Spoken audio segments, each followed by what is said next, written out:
Have you ever read this book? I'm gonna leave this here for you.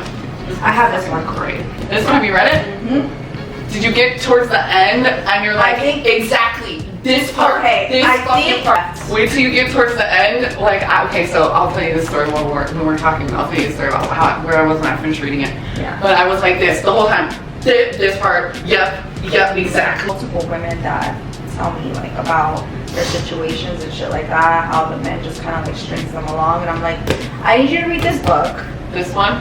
This one. This was the very first book I ever read when I was 25. Really? That's how much I love this book. And anybody who's like, let me get into polyamory, I'm like, read this. I feel like a lot of men need this. This book, this is what they should teach you. You should have to read this book before you fuck. Ready? Like, it looks so cute. You're like, oh, here we go. It's happening. My hair be flat. Are we recording? We're recording. It's right in the corner. I see you. Yep. All right. And 3, 2, 1.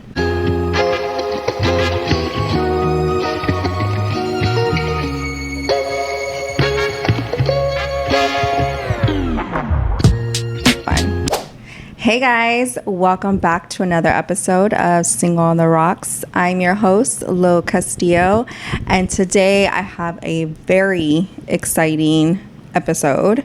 Not to just mention, it is season 3, episode 1, and we had to come back with a bang. So today, my special guest is Cmac. Hello. She's a lifestyle coach with the emphasis on New relationship dynamics. I love that. I like to say, like, I'm a relationship anarchist. Yeah. So I love that. Yeah, like all the stuff that people are doing, I'm like, well, like, can't we do it cooler? Can't we do cooler shit, more fun stuff? Like, does it have to be like so square? I love that. Can we just get some new shit around here? Because the old stuff is really not the vibe. Yeah, and with things changing every single day on how a lot of things are not being so labeled as taboo. Right. And I feel like a lot more people are being able to be like, okay, this is my life. Like, welcome to the party. Right. Like, I'm going to let my freak flag fly finally. Because they just been like hanging it like off the back of their boat. And now it's like right up. Well, everyone can see it. A lot of people, I mean, even still to this day, there's still a lot of people that are judgmental because they just believe in one way. Yeah. But even now it's, the different lifestyles are being even more accepted, which is amazing and beautiful. And I just feel like if it makes you happy, what's the problem? Yeah, right? I'm not the one to tell anybody how to live. Like, I have a code that works for me that, like, I've spent decades kind of like fine-tuning the way that I move through the world and through relationships, and like, so I can sleep at night, what feels good to me. And like, other people kind of move differently, and then like if it just doesn't align with me, it's fine, right? Like, it's just not for me. Like, everything, the way I look at relationships is like going to a buffet, right? You go to the buffet specifically because you want to try 86 different things that are at the buffet, but you want to eat in one place. And that's kind of how I look at relationships. Like, who am I to tell you can't have that, you can't have this, just because it's not on my plate doesn't mean it doesn't taste good to someone else.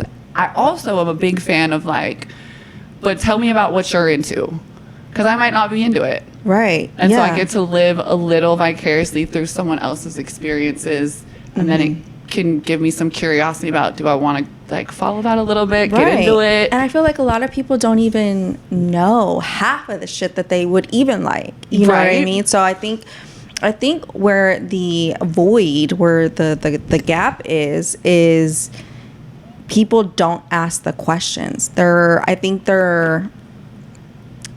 don't know what questions to ask, or they're just too scared to even go down that road. I feel like probably at some point maybe they asked somebody and somebody like gave them a hard time about it, or told them that they were weird, or like we don't ask those kinds of questions, and then they just like internalize it and it becomes like a kink. Yeah. Right? Because just one person handled it not quite the best way to encourage someone to be curious, right? Yeah. So then you just keep it inside and you're just like, oh, I have this weird fetish. And it's like, I don't know, I feel like out of 10 people, 3 people probably like feet. You know, like, it's probably not a fetish if you really start talking to people about things. I always say there is something for someone everywhere. Right? You don't think that somebody would be into it? Baby, there is a man, there is a woman that are into it. Or both at the same time. People are going to be into it. You'd be surprised sometimes, like, people will ask me questions about the dynamics, and they'll just be like, oh, this one is a big one I get a lot. Like, I could never. I'm too jealous. I could never. Well, cool, you don't have to. Mm-hmm. I can. I get into it. But, like, if it's not for you, you don't have to come over here. Right. What's my tea is not going to always be your tea. You can just look at it from a distance and absolutely be in awe. Yeah. Well, thank you for coming on the show. That was such an introduction. Right? But here we go. Here we go. That we just got started. Like that. This is not even. We're not even into the thick of it. Okay. So, but I'm excited to hear your questions. Yeah, I'm excited to get into it. So I want to kind of like do a little bit. We have already kind of did a little bit of an icebreaker, but I kind of want to go into a little mini game called Sip or Spill. Ooh. Okay. The tea is hot. So I'm going to ask you some quick questions. Okay. You are either answer or take a sip. Okay, I'll probably answer all of them and drink. Yeah, because like fuck it, why not? Yeah, I think you will. Okay, so my first question to you. Have you ever caught feelings for someone you weren't supposed to? No. Mm-mm. Okay. No, that's not good. Is it easy to kind of almost detach those feelings? I think if you are the kind of person that has the ability to compartmentalize and understand that like certain situations are meant just for this, like for instance, like going to a swingers club, right? There's things that happen in a swingers club that only happen there. Right. So it's very specific to that place. So when I go into situations, like I kind of like, I like to get a good view of the, like the landscape, like the people, what's going on, what people's dynamics are. And then I can kind of figure out like where this is a really great place for me to kind of get in and enjoy myself and realize like, this is it, right? Like you don't go to Chick-fil-A to get a hamburger, right? You know what, you know what's going on in each place. And so if you have the ability to discern and just really be present, you can go into any experience and have a good time and not get yourself tripped up. Yeah. I feel like getting tripped up is like people's downfalls. Especially on the wrong person. The wrong person. The wrong person. You should be as tripped up on yourself first. Like you should be on your own dick super hard no matter what. Absolutely. And then whatever is left over, you can give some other people some juice. We'll see. Right?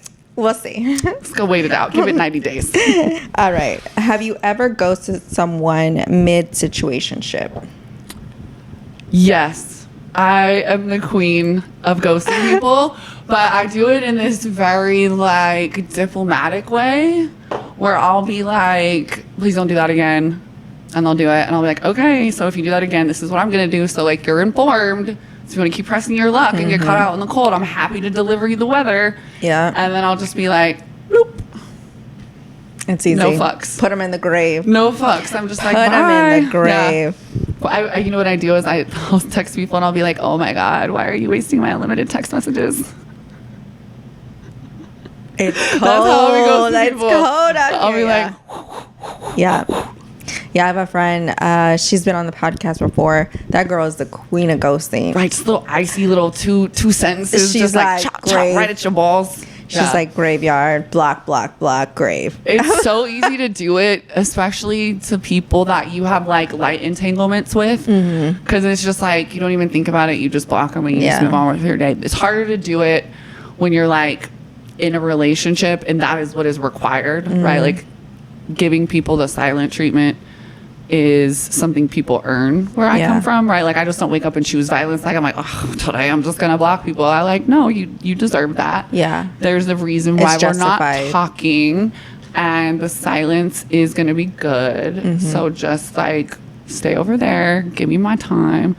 Yeah. And then I'll pop back out, usually process through all of it and just like not mad about it anymore and chill. So like whenever I do that, like whenever I tell my friends, I'm like, if you see me being mean to somebody, get the popcorn, sit back and enjoy it. They earned it. Yeah. Right? Right. No, I can totally relate to that because I feel like it takes a lot for me to get angry because I don't put myself in a lot of situations like that. Yeah. But if it's coming out, it's for a reason, and you're gonna get everything. You earned and it. all of it. Yeah, you earned it. Like, it's not something that is it's not something that sits on the exterior of me, right? You have to really know me and get in here and dig inside and kind of fuck around. Yeah. So I usually, like, the way I kind of describe it is like, if my life is like a 7-Eleven and you're constantly in here shoplifting, don't be surprised if your picture is on the front of the 7-Eleven. Oh, I like that. For shoplifting, and you don't get to come in here anymore. Yeah. Like, my inventory is off because I let you in here and shoplift. So, boom, your picture's on the front.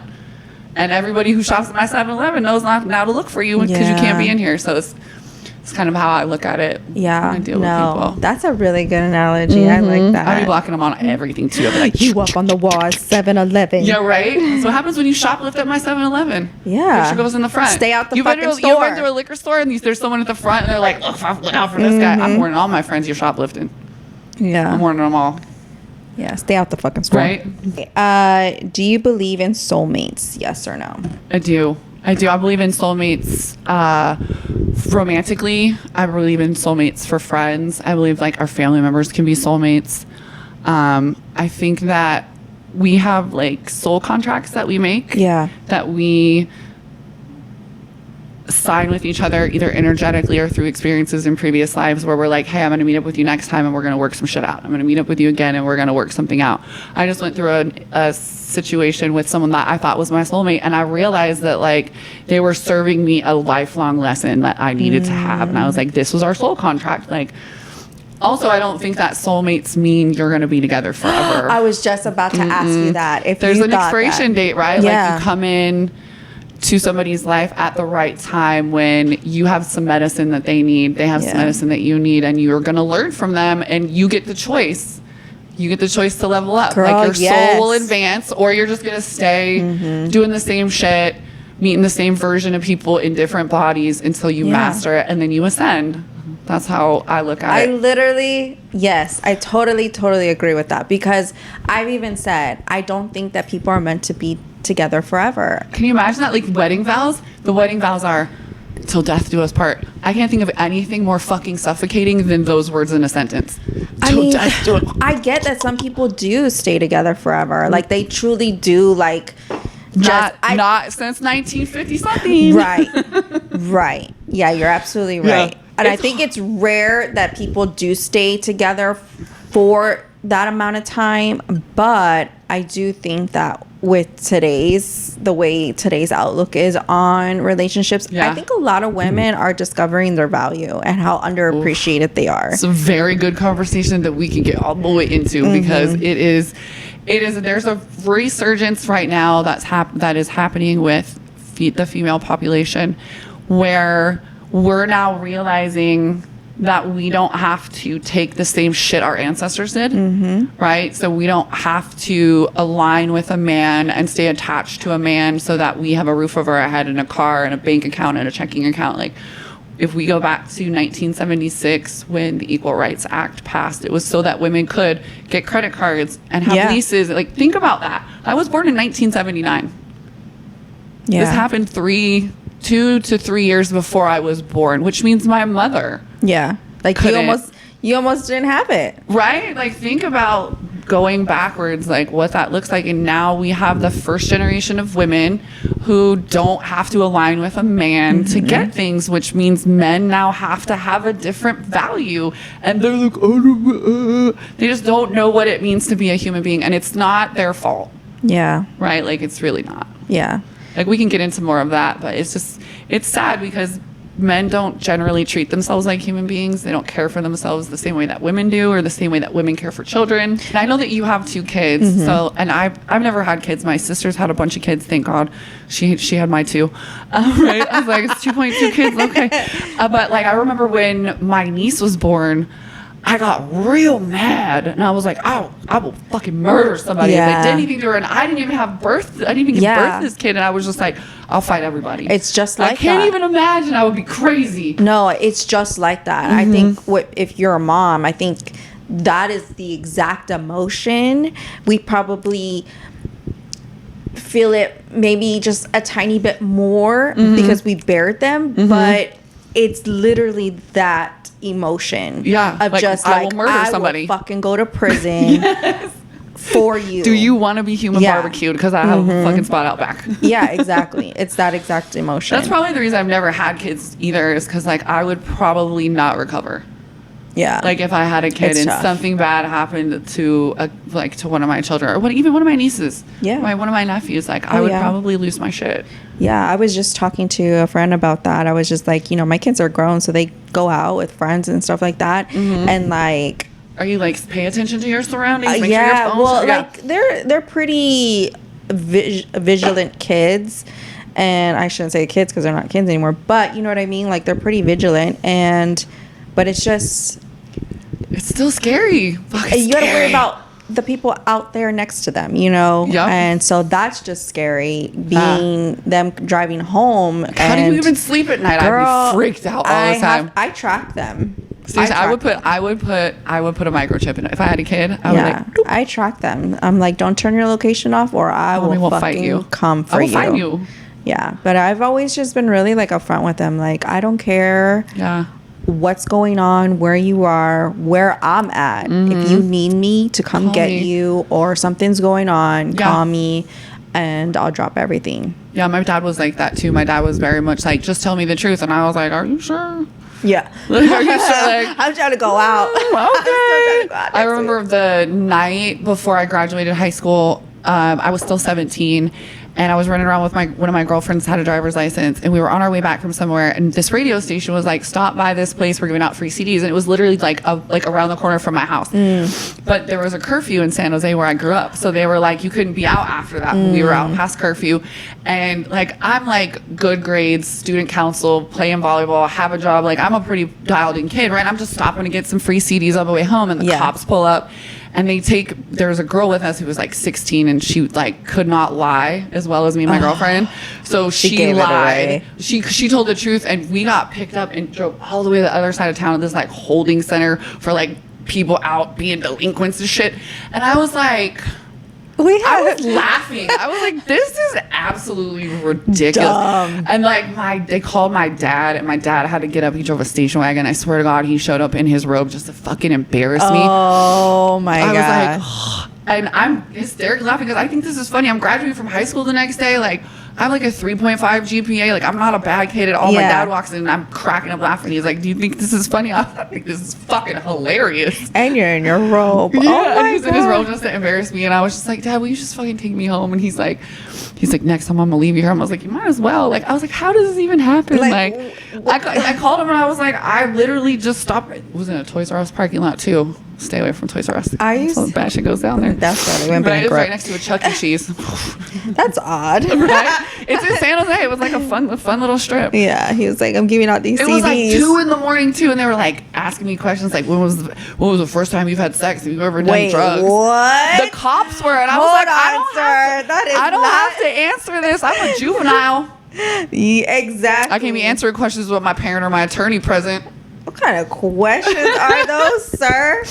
When was the first time you smoked weed? I was like, I've never smoked weed. And it was true. And they were like, yeah, right. I was like, give me the fuck. My dad actually in a robe. It was so embarrassing. They were bored. Facts. They were bored. Trying to catch a little money. Mm-hmm. Yeah, it was embarrassing. They were trying to hit quota. Right? Lame ass shit. Last question. Okay. What's the pettiest reason you ever rejected someone? Oh, fuck. The pettiest reason I've ever rejected somebody. God, I've rejected so many people. It could have been like so bad shoes. I'm really big on like teeth. Oh yeah, that's a good one. I'm really big on teeth, and I don't think that's petty because like you're about to put your mouth on my pussy, and I'm like, I don't know. Maybe we go to the dentist before we go down on me. The most petty reason. Let me see what that tongue look like. Yeah, right. Like the whole thing, like in the far back. I want to see like if there's a film on it. The pettiest reason I've ever rejected somebody. Probably because I didn't like their haircut. Probably I feel like that's pretty petty. I used to have a thing about like not dating dudes that like were broke. But like broke is on a spectrum, so yeah. Like what is technically broke? Yeah, what is your definition of broke like back then? When people ask me, they're like, "Oh my God, I want to do this, but it's expensive." I'm like, "What's so expensive to you?" Well, we need to clarify. We need to do a vocabulary lesson. You tell me what your pain threshold is. Yeah. What's the pettiest reason you ever broke up with somebody? Oh gosh. I think I've broken up with dudes too when they can't go down on me good because I'm like, That's like an unteachable. That's a like if you don't know how to do that. Yeah, and you've been doing it for a while. That's definitely still a deal breaker. Yeah, that's definitely a deal breaker. I'll be like, come over with me and watch me do what I. Yeah, let me invite my girlfriand over and show you how it's done. Okay, right? Like that's definitely a deal breaker for sure because then it's like, come on, you have multiple. While you're down there, you got right. bad job. At least do that right. Fuck everything else, whatever. God, like, if you're not good at sex, you better be good at going down. And if you're not good at either of them, petty excuses. But I think mine was just like I didn't like their style. Like it just didn't match my vibe, and it's like I can't take you to all the places I want to go to. Like you sitting next to me brings my stock down. I was talking to a friend of mine about that the other day about like, have you seen Pop the Balloon? Yes. Okay, my friend was talking to me about Pop the Balloon, and I was like, I haven't seen it. She's giving me the rundown on it, and like some girl was like, she like all of them popped the balloon over his outfit, and I was like, oh, so either he doesn't have the financial like extra funds to buy new clothes, which is respectable. Maybe you're saving for a house or something, but if you're just like generally mismanaging your money and wearing like bootleg FUBU from like 15 years ago, well, we have a problem. But also, it's a style thing, right? Like your style has to match with my style. Yeah. And if you're not like malleable a little bit where I can like buy you some clothes, take you shopping and whatever, like then we're gonna have a real problem. Because like brand. Yeah. I went on a Hinge date and I was get into it with me. It was probably not last year. It was the year before. And so I get all dressed up, all cute. I'm wearing heels. We looking like a dime. Like he's like, I'll meet you. He sends me like some places, and I'm like, yeah, that's fine. So it's in Plano. Obviously, I don't live nowhere near fucking Plano. True. So this is a fucking drive. It's a haul. It's a hike. So I was like, let me kill two birds with one stone. Right? Tell me what you did. I went to my mom lives close to there, so I was like, let me go visit my mom for a little bit. I haven't like seen her. Let me go ahead and just visit her. What are you doing here? You're like, I'm in the shower. Exactly. She was like, why are you all dressed up like this? And I was just like, mind your business. It's a Friday. Then I went on my date, and he was late. I was mad. Right? You should be early. Yeah. You should be early. And you're gonna be late for everything. This is what I gotta expect for the rest of this relationship. That I gotta trick you. You're just like this. Give you the 15-minute lead time. You live here. You could walk here. How are you late here? Like, how the fuck are you late when you live here? So, anyways, he gets there, and I just remember. I know I'm one of those people that if I don't verbally say it. Right here. You're going to visually see it. Yeah, and I just remember I looked at him up and down and I was like, you know what? I think my mom's calling. And oops, my phone. One of my sons needs me. It was not my style, obviously. And very nice guy. Very, very, very nice guy. But you see me wearing heels. And then he's like, dimed up. Would you like to take a walk? And I said, sure. Nature hike in my heels. No, we're at a bar, right? We're at a bar, kind of like in like Legacy. The Shops of Legacy? Yeah. Yeah, that place is walkable. But it wasn't Shops of Legacy. Okay, it wasn't. It was like across the freeway? Honestly, I don't even know. It's Oklahoma. No one cares. Exactly. So I don't even know. I just remember there was like a strip and there was apartments and shit like that. It was nighttime. And I said, sure. I started walking against your better towards my car. So he walked me to my car, like as he should. Right. And I said, well, it was nice meeting you. Good go. Because if you thought I was going to walk this fucking strip in these fucking heels. With you? What? Yeah. The thing that I've been like learning about too is like, the reason, so there's this thing where I'm like trying to teach people how to shop within their bracket, right? So like, there's all these beautiful girls on Instagram. There's like beautiful women everywhere, beautiful men everywhere. Like we have so much more access visually to things, right? And I've been trying to teach my friends like just because you can look at a beautiful girl on Instagram does not mean that you have what it takes to access her. Yep. Right? Like not all the keys fit all the locks, right? Just because you can see like a 12. Like it's just a banger, right? Like, exactly. And you think because you have access to her visually that you're gonna have access to her in real life. And I'm a big proponent of like, but are you within your bracket? So men will try to shoot their shot for girls that are just like 1 or 2 rings outside of their bracket, because that brings his street value up. Like when a man is seen with a woman, that woman will increase his value in the eyes of other men, or will increase his value in the eyes of other women. So like if you're an 8, right? Yeah. And you just get bagged on a technicality and show up at a date with a dude that's a 6, he's now an 8 to all the women in that room because you're an 8. Right? So it's like you got to be very, very careful about who you align yourself with, who you're seeing out in public. He definitely better match the aesthetic. And then you're going to be disappointed. And you're going to be disappointed. So when you go on Hinge dates, I do this thing where, like, in my Hinge profile, I'm like, I really love a man that doesn't balk at my requirement to have a pre-date vibe check via phone. Because why am I going to show up? First of all, girls end up murdered all the time. It's wild, right? So I'm just going to show up to a place where someone I've never spoken to, I have no idea what you look like. Yeah. Waste a glam, waste the outfit, waste the night, and then show up there, and I'm like, so I have a phone. I be talking to him on the phone, like get a vibe off of that, and then like, cool, we should FaceTime. Because now I need to see what you look like live. Yep. Because I can I can Mr. Potato Head what I think you look like. Yeah. How you move. Like, let me see your surroundings. Yeah, right. Let me see if you've actually got a floor. Your mattress is on the floor. Girl. I did an episode, and I wasn't on the dating apps. I was talking to somebody at the time or whatever.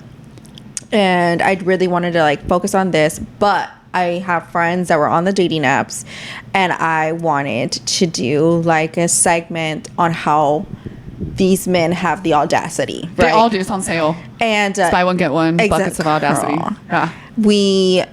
I made them do a slideshow. We did a PowerPoint. Yes. I'm dead. It was a Christmas. It was like a pointer stick too. Yep, like, it was a Christmas edition. It was like a Christmas party, and we had it on the TV. That's so great. Did anybody present well enough for you to consider letting them at least go down? No, I didn't even get that far as even a conversation. No, I didn't even get that far because I did this for simply research because I had deactivated my Hinges. I never had Facebook dating or anything like that. I deactivated Tinder. Like I was just done with it. Like it was trash. Right? Put the babies to bed. Yeah. Stop. And I was focusing on the podcast, work, all of that, right? And just doing me. Yeah. If I was going to meet somebody, it was going to be organically. Yeah. Girl, I don't get out this fucking house. They're going to have to come knock on your door. It's going to have to be like your UPS dude. Send a flare. Please. Send a flare.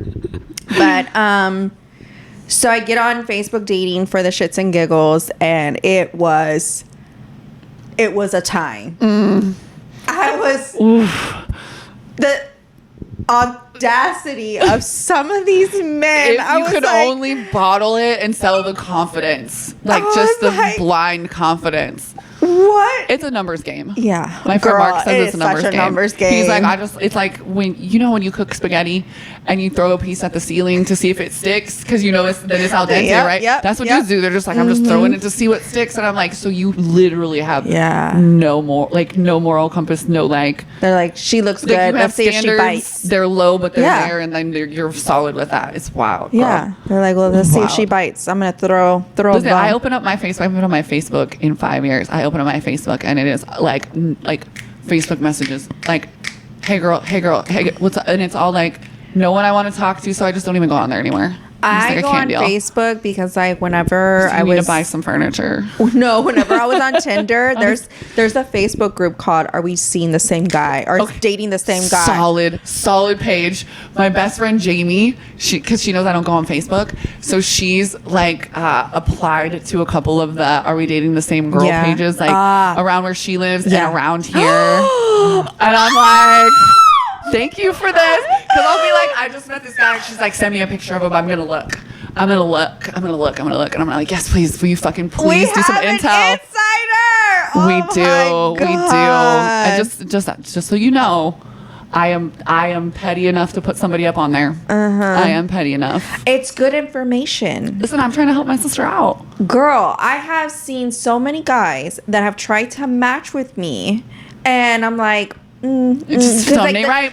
And then I see them on this group and they're like, he drained me out of all my pockets. And I'm like, first of all, hold on. How did you get there? Are your pockets that big and not fucking monitored? What? Yeah. Like, he manipulated me. Like, no. You're gullible. You're gullible. Stop it. Listen, we will take a lot of shit if the dick is good. I call it the dick sand and the pussy sand. It's a whole situation. Like, I've lost people to the dick sand and the pussy sand. My last 2 relationships ended because the dudes fell into the pussy sand, and I was like, this is the honeymoon stage, right? This is the first 90 days where everything feels good and you're surfing off your endorphins and all the chemicals, and you barely know this person and you're just like, it's so exciting. And then you think that this is where you're supposed to put all your eggs, and I'm gonna let you. If that's where you want to go, I'm gonna get out the way and the train can just carry on. But you don't, like, you're not gonna come back here. Yeah. Anybody, like, I have a thing about, I instantly lose all of my respect for somebody who falls in the dick sand or the pussy sand. Like, instantly, the second I see it, I have no respect for them, and it never comes back. It's hard. Like, I don't think I've been so good. I think, like, after my marriage, I've been so good because I took such a, like, long hiatus. Okay. How long was it?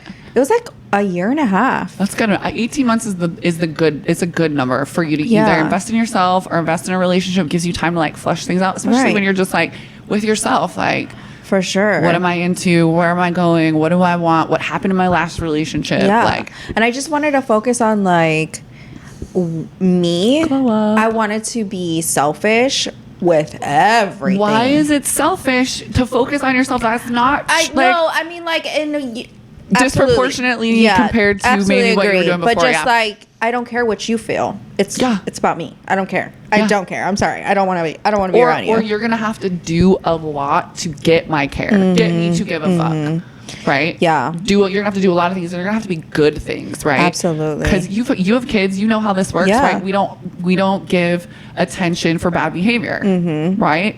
So you're gonna have to do good things to get me to give a fuck, right? And even then, I still pull my fucks back because I need them for me. Yeah, and I really felt like that time, that's where I started to really learn, because I was so just in it with my marriage, right? Like I was so domesticated, like I was no longer wild. Yes, like I was just like about my marriage, and then the best wife ever. Yeah, which is fucking honorable. Yeah, and then once that dismantled, I was like, you know what? I just want to, one, get a bigger and stronger backbone. Yeah. And 2, just really find me and do whatever the fuck I want to do. Yep. And not give a fuck. Yeah, there's a thing, Joe Dispenza talks about it, where when women live alone, stay alone, they end up becoming this superhuman version of themselves. Like, how a woman lives alone, she becomes really self-sufficient and she solves problems on her own. She doesn't seek for external validation, and she becomes very internally powerful, and she becomes very powerful out in the world because she's functional on her own. She's not codependent. She's not at the whim of children that need to take care of her or a man.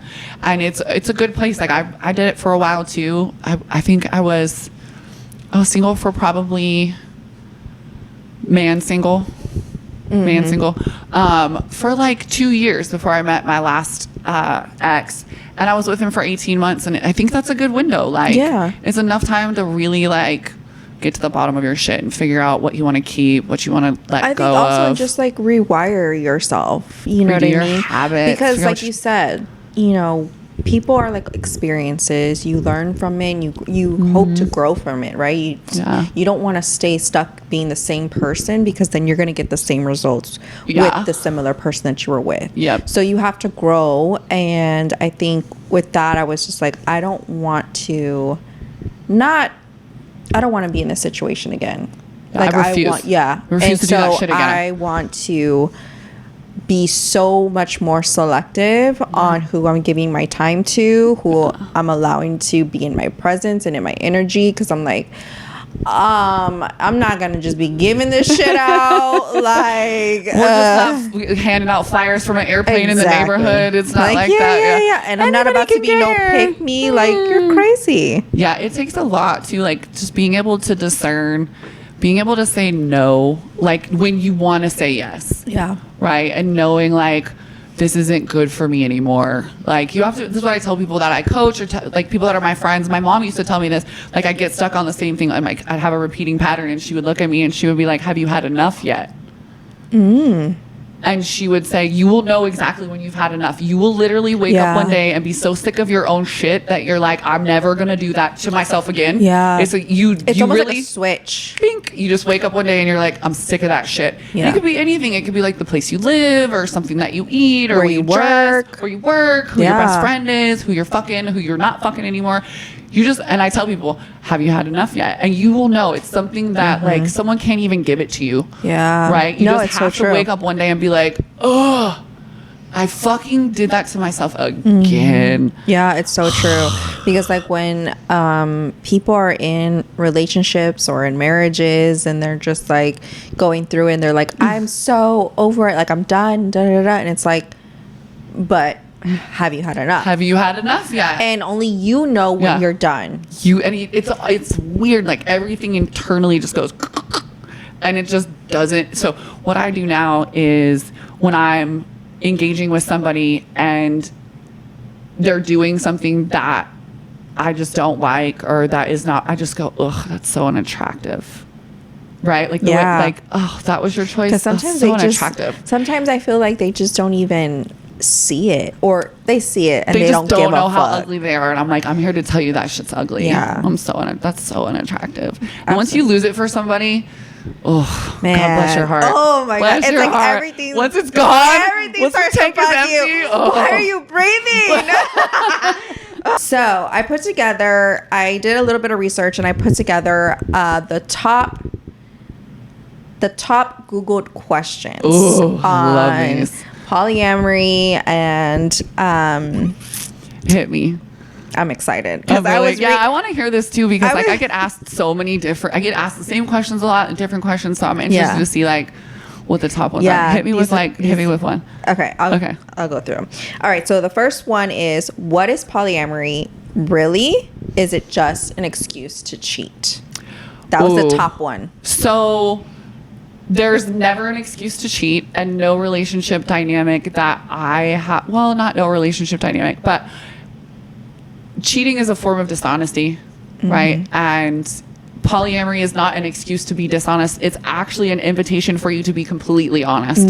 Completely honest with yourself, completely honest with your partners about what you want, what you don't want, what you like, what you don't like. And it can be as simple as like a preference about sex or gender or whatever. So polyamory is not an excuse to cheat. Yeah. It's actually a relationship strategy that requires honesty, authenticity, clarity, and you just being real with yourself, and being able to look at somebody that you care about and deliver them information that might hurt them. But my preference is, I would rather know that I can look at you and you're going to tell me the truth, even if it hurts me, because I can respect that. Yeah. I know where I stand with you. I know what's going on. Right. So polyamory is actually, it's one of a relationship strategy that's underneath a big umbrella of what I like to call ethical non-monogamy.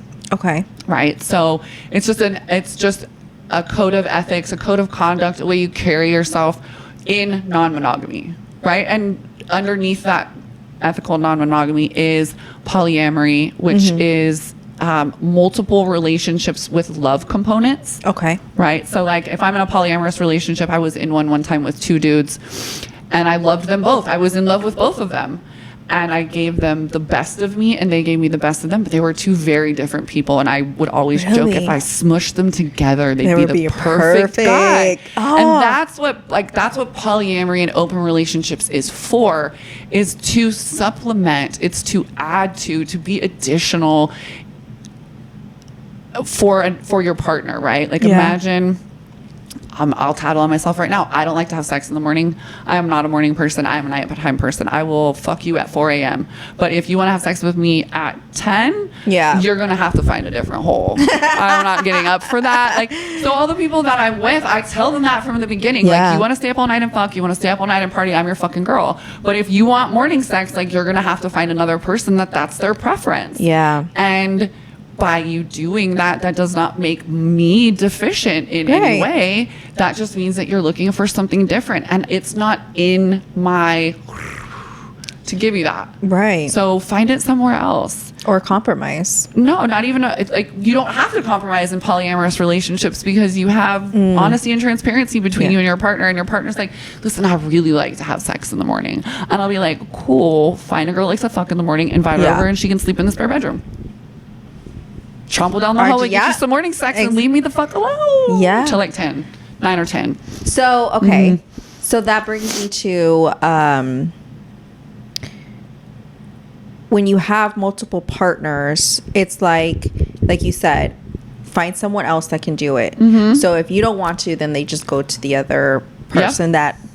Think about how relieving that is. Think about, like, I know that you said you were married and in a marriage we're like supposed to be everything for someone. Yeah. I don't think that that's true. Yeah.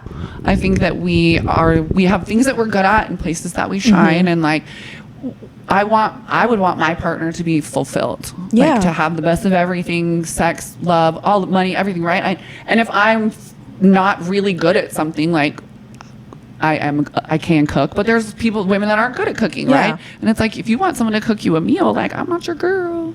She is not. Right? Go call so-and-so and go over to her house and have dinner, and I'll catch up with you when you get back home. Like, I love that. I mean, because it's almost like you said, you can look at somebody in the face and you know that they're going to be transparent with you, because when you go into a situation like that, you have to go in with honesty, right? Because you're giving yourself to this person, and they're going with somebody else too. So you have to have like that transparency of, if I ask you something, I don't want you should not need to lie to me.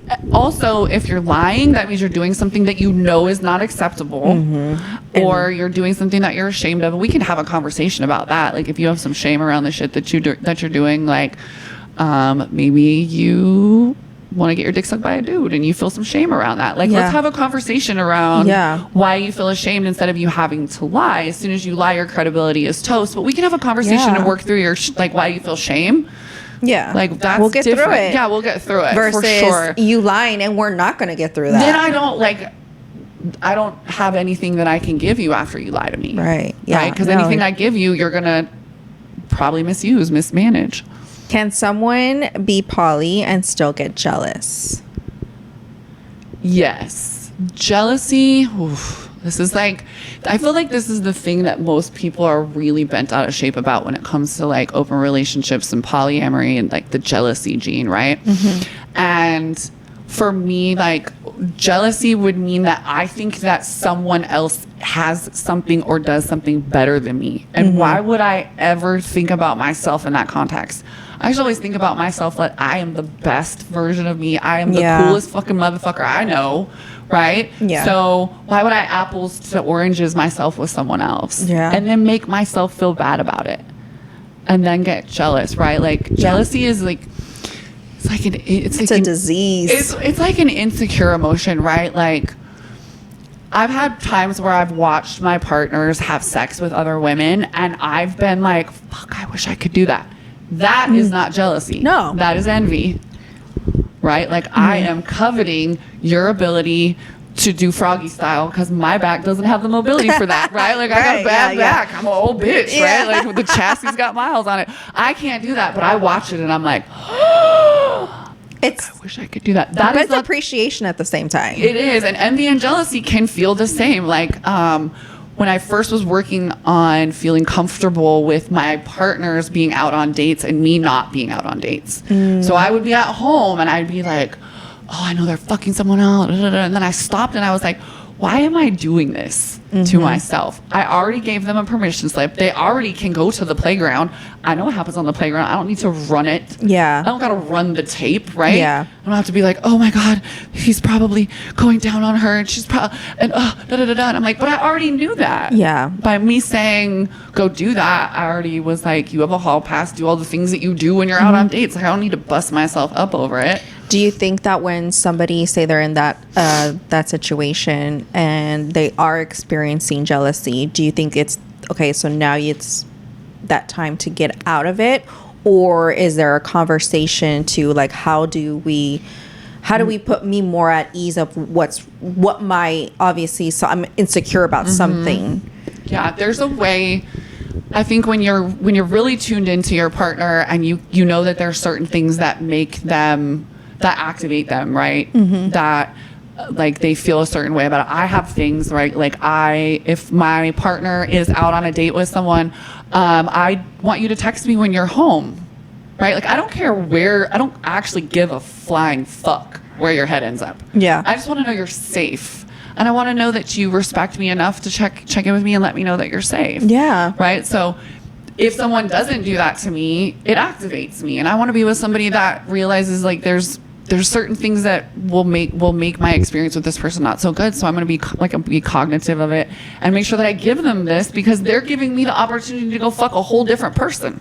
Yeah. I feel like the exchange rate is really fucking good for you. Yeah. So like you have it so good. Right. There's just little things here that are participations for Yeah. you to get. I say this to all to partners. You don't get the perks without the works. Period. Got to do the works. You can't come over here and be like, I'm gonna go do, but I'm not gonna give you the thing I told you was gonna give you, so I have access to it. So there's like reassurance that we can give people. Jealousy is something that you also need to work on yourself with. It's an indication of where you are lacking something, and another person can give that to you. Yeah. But then that becomes not a sustainable economy for you because then you're over here like. Well, because they're in there. They got you. They got their fingers in there. And then you're at their whim. You're at their mercy, right? Because for whatever reason, this person has you in a chokehold of anxiety. They're giving you something that you haven't found out or figured out how to give yourself. So you are now outsourcing your happiness to someone who you can't really control. Yeah. You can't control another person. You can motivate them, you can incentivize them, you can give them some guidance, you can be like, hey, like you can positive reinforcement, but you can't control someone. If someone's got your fucking juice card and they decide they want to be a dick about it, there's literally nothing you can do about it. You're like at their fucking dismay. Dick sand, pussy sand. Dick sand and pussy sand. Oh my God, I've lost so many soldiers to the dick sand and the pussy sand. I lose it for somebody right away. As soon as it happens, I'm just like, you're so unattractive. You'll fall like, wow. Pussy falls out of the sky. Literally, pussy falls out of the sky. I was out 2 Sundays ago, and some girl walked up to me and was like, are you single? And I was like, yeah. And she was like, can I get your number? And I was like, And she was like, you're so pretty. Can I kiss you? And I was like, yep. What's up, baby? Yeah, I was like, okay. Like, it literally falls out of the sky. Like, do you think you met the final? Yeah. So the queen thought, the best pussy that you're ever going to meet in your entire life? That was me. She was with it. That was me. She was with it. What do boundaries look like in a poly relationship? Oh, this is a fucking fabulous question. Drink. Cheers. Cheers to boundaries. Boundaries are the place that I can love you and myself at the same time. That's what a boundary is. The best thing about polyamorous relationships, open relationships, ethical non-monogamy is you actually can design your relationship however the fuck you want, right? Monogamy says, we don't do this, we don't do this, we don't do this. Monogamy tells us that if I am married to you and I get a boner over my secretary, I must not love you anymore, I must love her. That's not true. Like, you're going to walk by people nonstop and be like, I want to fuck them. I want to fuck them. That doesn't mean I love you any less. It doesn't mean I have to break things to shreds. Your boundaries are super important. It gives other people area to understand how to navigate around you in a way that keeps everybody happy. I tell people when I date them, I'm going to give you 1,000,000 miles to roam.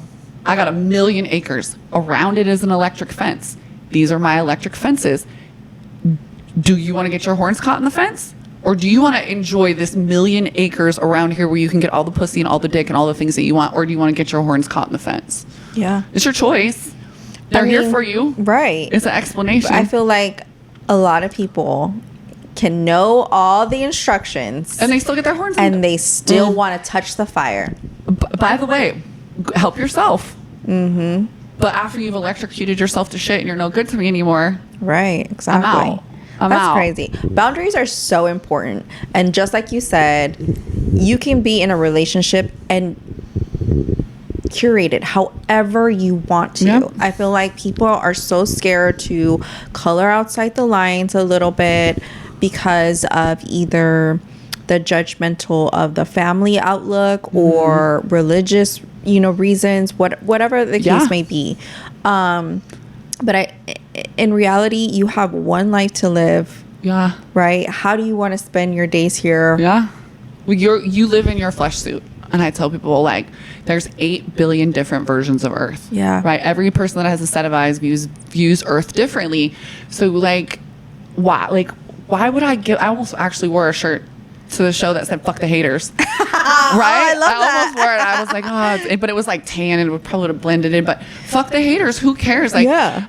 And by the way, when boundary wise, there's boundaries come in colors, right? Yeah. So they're like red, yellow, and green, right? And a green boundary is something that you're just like, I wouldn't do that, but it really doesn't fucking spin my world around, right? Yeah. And a yellow boundary is something where you're like, I believe we've discussed this. I'm just going to refresh your memory about this is a safe place for me. This is a safe place for you. And then red boundaries are the ones where we really step in and we end relationships or we move in a different way or we pivot.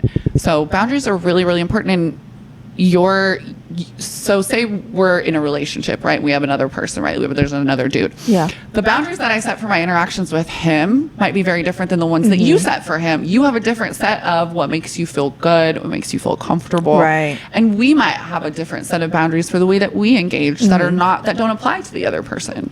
Yeah. So just because you have a set of boundaries doesn't mean that everyone has to follow them and they work for everyone else. No, and they shouldn't, right? Like everybody can have similar boundaries, but not everybody is going to be the exact same. And I feel like people can get caught up in thinking in their last relationship, it's going to be the same boundaries in this relationship. And it's like, oh, no. Yeah. What she did, I would not put up with. Correct. I'm not fucking with that. Absolutely Yeah. not. My last relationship, he was married for 17 years and his wife lived at home and he took care of all the bills. So there was like a disproportionate power dynamic that existed between them that like she had to sit and take a lot of his shit. And he met me and I was like, cool, if you want to piss me off, Yep. I will take my Platinum American Express card and not fly home. I'll fly to Phoenix and go see my filler doctor and go visit my girlfriends and come home when the fuck I want. Yep. Because I have my own money. So what worked for you in that last relationship, how you had boundaries or rules or things that like a power position that it doesn't apply here. So either you're going to get familiar with how you interact with me, because I'm going to give you the playbook. I'm going to tell you how to win at the Super Bowl.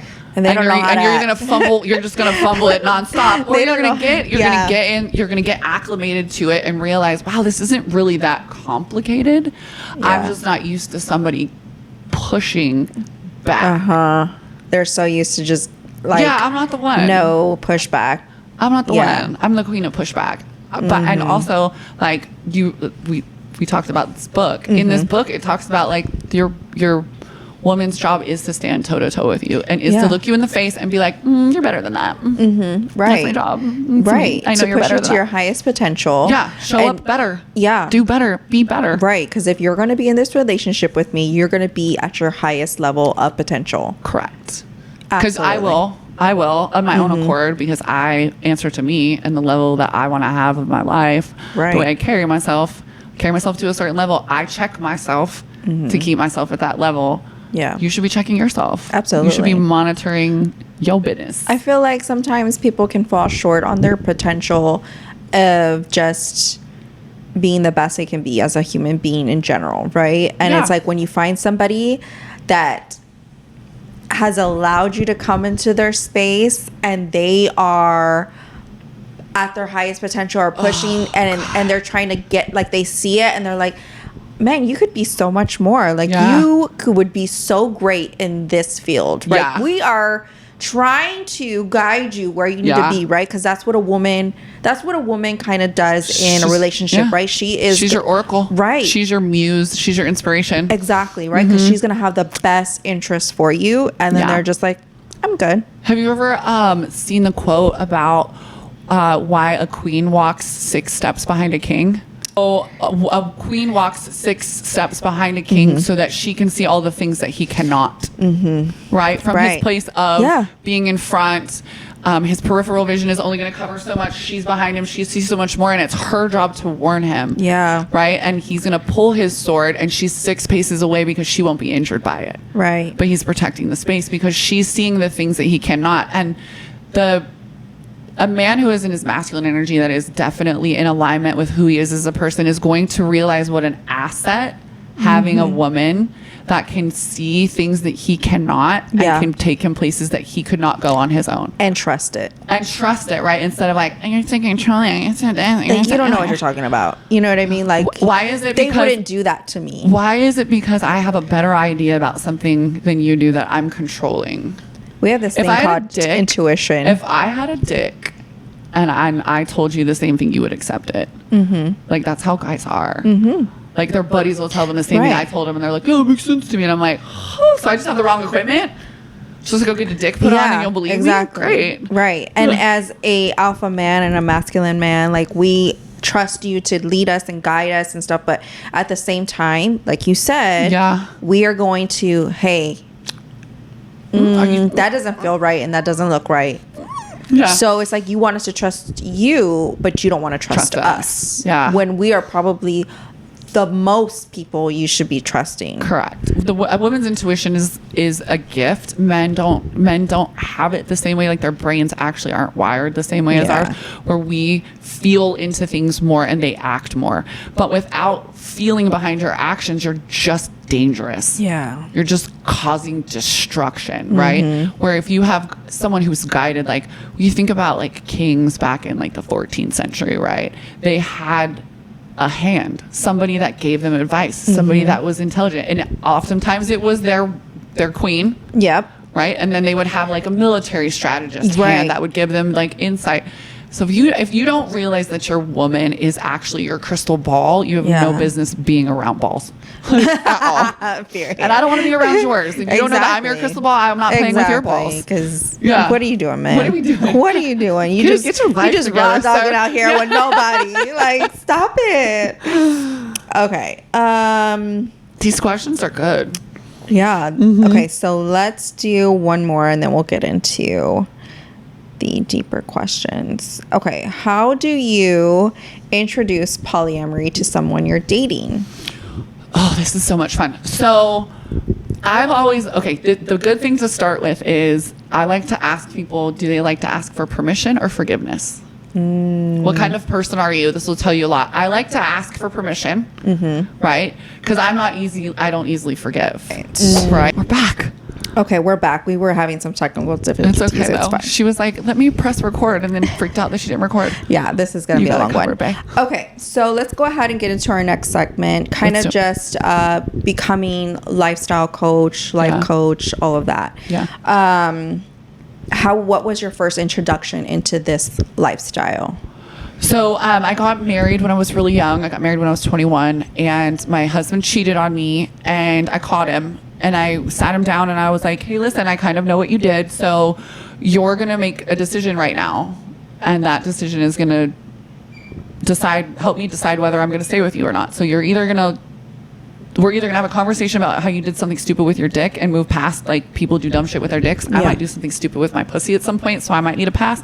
Or you're going to choose to look at me and lie. And I'm not going to be able to navigate around that. And he chose to lie. And I ended up divorcing him. And I remember thinking to myself, this can't be the only fucking way to have relationships. Yeah. Get married, fall in love, build a life, somebody cheats, someone lies, get divorced, rinse, repeat. Sounded fucking awful. I'm so not here for it. Yeah. So I was wandering around the self-help section at Barnes and Nobles, and I found this bad boy. That's the Bible. This is the Bible. The Ethical Slut is the Bible. The name is great, attention getter, and I picked it up and I started reading it and I was like, this is for me. Hell yeah. This is for me. I don't want to lie. I don't want to be lied to. I want freedom. I want options. I also want a safe place to land. I also want somebody I can come home to. And this book is like a template of how. It's also a really great book about communication.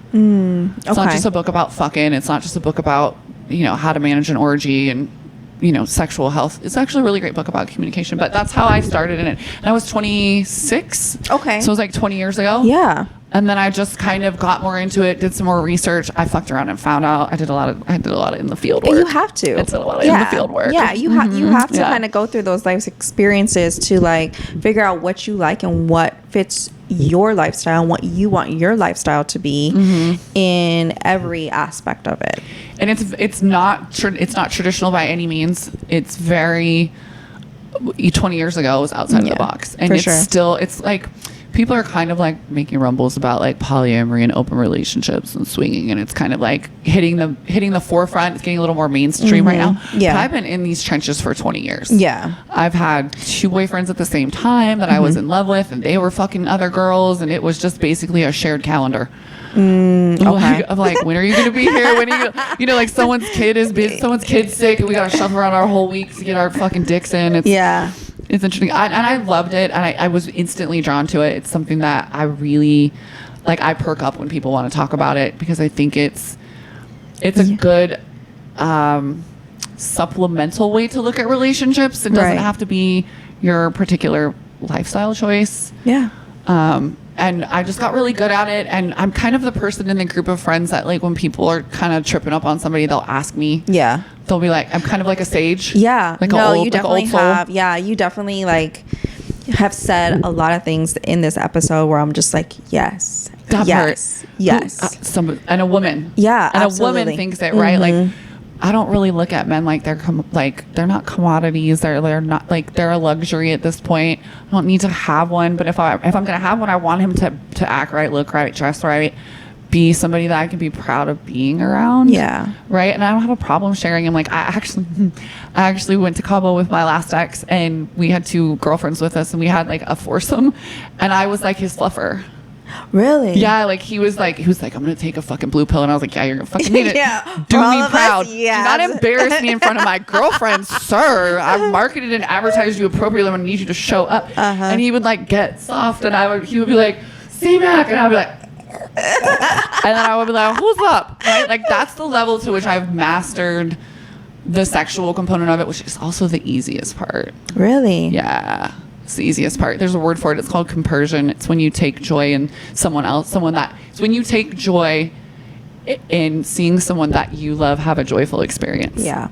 Yeah. I love That's when that. you get to the upper echelon of, I think, relationship success. Oh, to strive to be that. Right?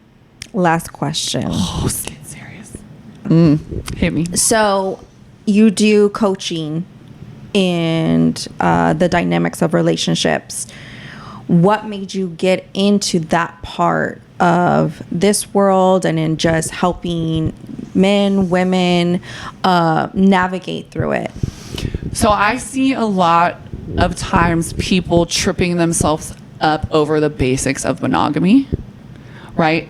Being truthful, being honest, being connected, showing up for your partner. Like, people are tripping themselves up off of that. And I remember thinking to myself, like, there's more to it. There's more to relationships than monogamy. They're all just strategies, really. Yeah. And we employ them because we think that they're going to keep us safe. Like, the parameters around monogamy are, you can't talk to another girl, because then you're cheating. And then if you talk to another girl, that must mean you don't love me, and that means we have to get divorced. And it's like, whoa, like, It's extreme. Like, That escalated. Actually, it's healthy for you to be attracted to other Yeah. people. It doesn't mean anything about the other person you're with. It's really just fucking biology. It's natural. Down to the basics of it. And I saw a lot of people kind of struggle with, I still struggle with components of my relationship dynamics, because as I've learned and gone through them, they've expanded, they've contracted, I've changed my mind about things. Have been like, stuff that I was okay with, I'm not okay with anymore. Yeah. Or there's certain things that I'm okay with one person who knows how to handle them well, and another person who hasn't quite figured out how not to fumble the bag. Well, you don't get the bag. Right. Yeah. Yeah. You know, Absolutely. and I feel like all of the experience that I've had has polished me to be in a place where I can just lead people to something. Like, from my experiences, they're very different than other people's, and I've gotten as deep as I can. I'm sure there's probably more I can explore with the right person.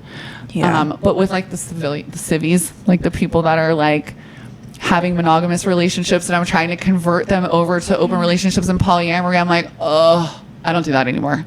No. Yeah, I've done it too many times, and the last one was he was like the king douchebag, and I was like, oh, no. I've mastered it. I've mastered this level. Like you know the level of like level 8 on Mario Brothers when you have to like meet Kong and like beat him, and I was like, oh, I did it. Like I'm cured. And now I just am like, I'm not gonna take people that are like monogamously minded, fresh out of monogamous relationships, and then give them this gift because there's other things they need to work on in order to even be able to function over here. Like, you're just gonna get lost in the sauce.